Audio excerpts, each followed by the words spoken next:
Chang here with another installment in the Stoeger M3000 upgrade video series here. I have the Stoeger here.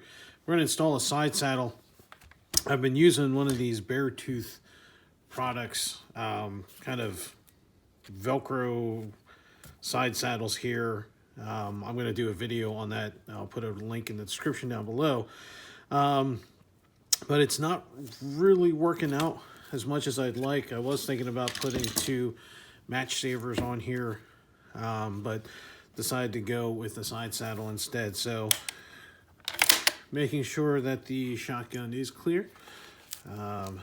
Going to go ahead and do a couple things here. Now, I have not been able to find a side saddle that's specifically listed for the M3000.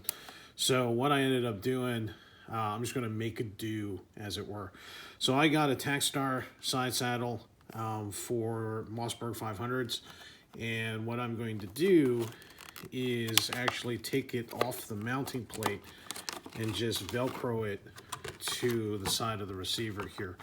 So we take this out, we take a look. The side saddle itself is actually held to a mounting plate with these Allen screws. So these Allen screws are very, very small, and I believe it's a 5/64. So I'm going to have this. We're going to actually get them in here and get these spun out. Before I do that, I'm going to go ahead and degrease this with some rubbing alcohol. Standard rubbing alcohol will work just fine. Doesn't have to be anything special. We want to degrease all the parts that we're going to be installing. So once I get this off, I'll be degreasing that as well. So let's start with the receiver so that can dry while we're waiting, or while we're uninstalling from the side saddle mount there. So just going to go across here, make sure I get all the grease off, and I'm just going to let that evaporate. Now it'll probably change the color, but that's just one of those things that happen when you degrease something. So, and again, I'm just using standard rubbing alcohol. So let me go ahead and get the mounting plates off here. So like I said, again, that's a 5/64 Allen key that pulls these off. Put that in there. And I'll put a link to the description of the bit driver set that I'm using. You can kind of see it off camera here. It's going to be that. And the T-handle driver that I'm using. Oops, sorry about bumping the camera there.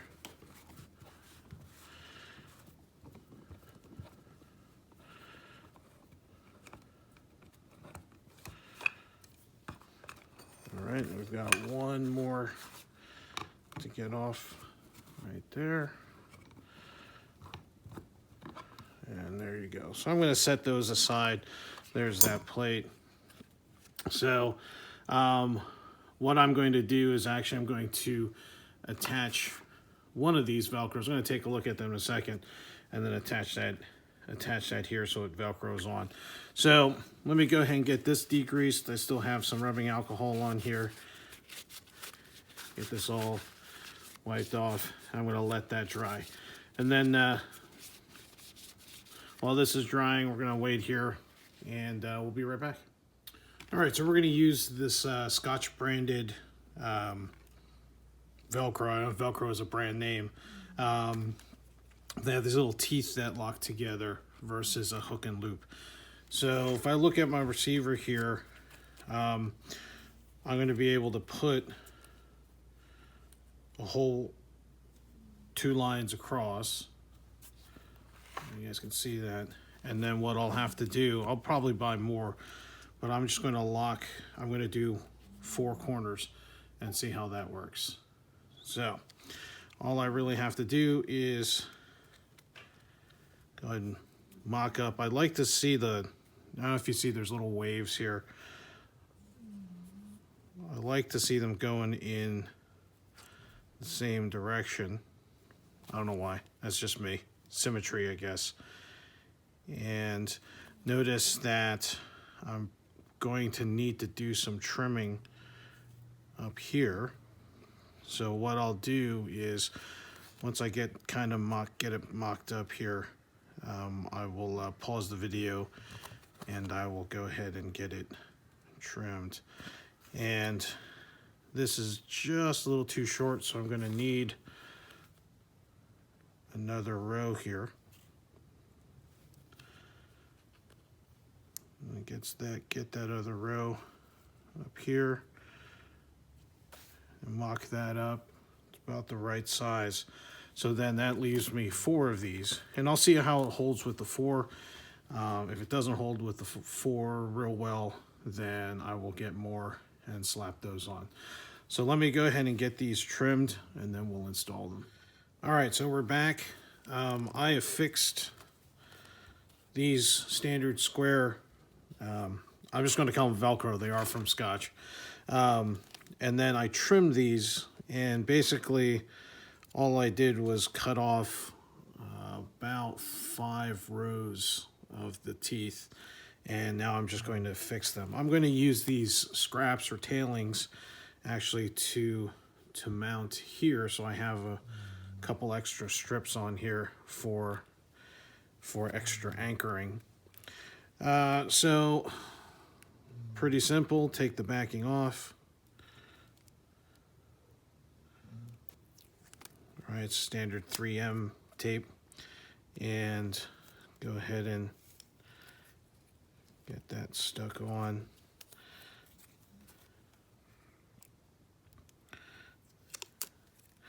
And as you're probably noticing,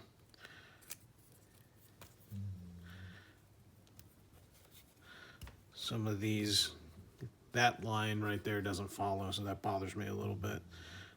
This one's going to be relatively the same way as well.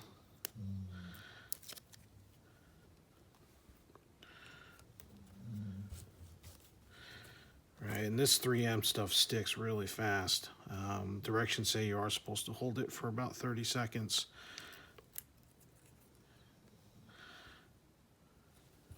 All right, so there we go.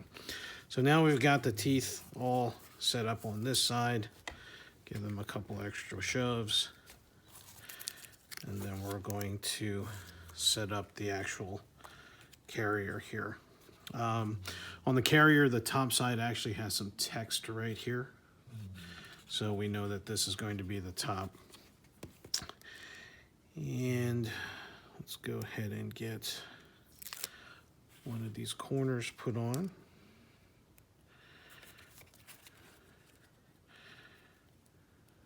And just put that corner, try to line it up as much as I can with the edges. All right, get that pressed in. Should have 4 corner pieces, so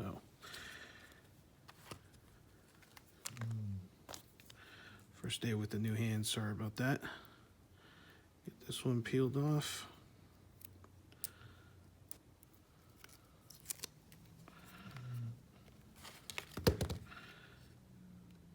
This also placed as close to the edges as I can. Give that a good press. We've got these other ones here. Get these on.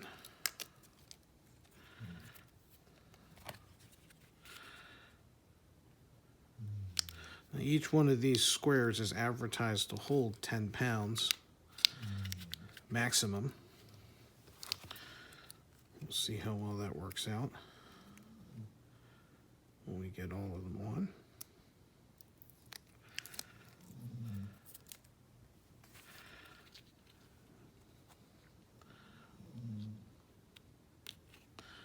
If you hear that snoring in the background, that's actually Blue taking a nap. All right, and then we have these little extra strips. And since this little ridge right here sticks up the most, I'm going to actually make sure that the edge of the sticker here is even with the edge there, to get as much contact where that is versus down in here where this ridge might actually block off some of the ability of these things to mate together.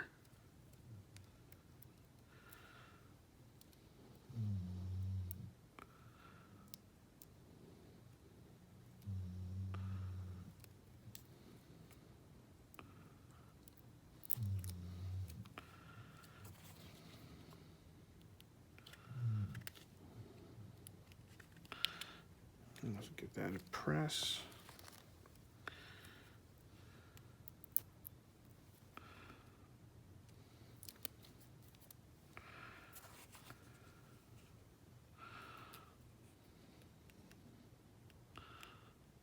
Yeah, that's going to be a little bit too big, so we'll put it down here. Give that a press.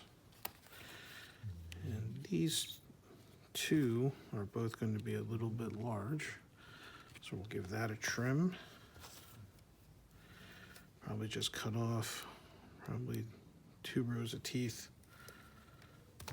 See how that fits in there. 2 rows might be a little bit too much. Is what it is. Like cutting hair. Once you take the hair off, you can't put it back on.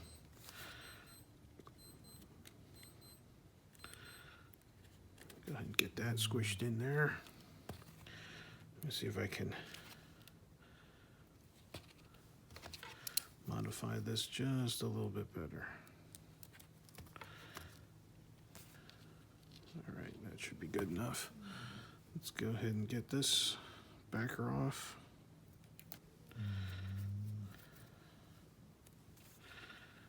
Go ahead and get that installed in there. Make sure that's flush along the edge. A couple seconds to cure.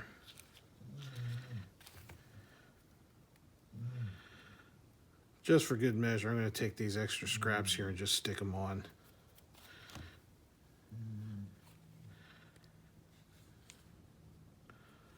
Any little bit extra is not going to hurt.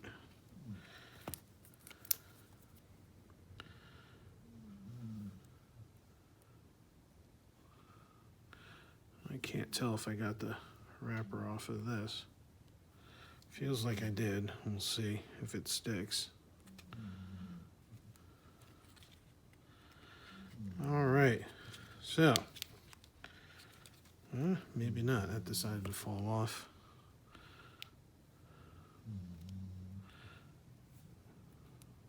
Yeah, maybe it's just too dirty. Let's see if it tries to stick one more time. Yeah, we'll just leave it off. All right, so I've got these on. You notice because of the scalloping on the back side of the saddle, these really aren't sticking out like they should. I was thinking about maybe taking some double-sided tape, throwing it in there, but I don't have any, so this might be something else that I work on a little bit later. But basically, this should just click into place. I don't know if you guys heard that, but the teeth actually click in. Hear that? So they click in, and that's pretty good. I think what I'm going to need to do is I'm going to have to add some more strips behind, and that'll really anchor this in place. So, all right, so one last step before we call this done. As you see previously, I had put some of this Velcro, again, I'm just going to call it Velcro even though it's branded 3M and not the Velcro brand. Around the edges, I actually trimmed some pieces off to get the edges here. And if you remember, or if you recall, the inside here has the backs, the molded shapes of these. So notice how these are actually pretty firmly in. They're not concaved in. What I did, I don't know if you can see that right there, but you see that material right there? That's actually 3M double-sided tape. So all I did was take that double-sided tape and fill in the gaps. And this is set pretty well, so I don't know if I can even pluck this up. But underneath here, is all double-sided tape, so that filled in the gaps. And then I actually took some more of this material. Now this is just white because that's all the hardware store had. And I basically filled in the center section here, again, trimming it to fit. And that allows the entire surface to actually contact the receiver Velcro. So all I need to do now is go ahead and get these things to mate. And you hear that? Oh, you hear that little bit of a click there? That's the teeth meshing. They're kind of T-shaped. So that's pretty strong, and there's no movement on the carrier. So this is how I would put a side saddle on. Again, I haven't found a side saddle that is purpose built for the Stoeger M3000. If you do find one, I'd be very, very happy if you drop that into the comment section. This is, to me, a stopgap. Doesn't look as good. I'd rather have something that's purpose built for the M3000. So hopefully this helps if you're looking for a side saddle and how to mount that onto your M3000. There you go. If you found this video helpful, please give us a thumbs up. Love to have you subscribe to the channel as well, and click that bell notification icon off to the right so that you can be notified of any other videos that we might post. We're also on other social media platforms like Facebook and Instagram. On Facebook, we do a weekly training tip. We'll definitely be putting more training stuff out here on the video channel here, the YouTube channel as well. As always, stay safe, and we will see you out on the range.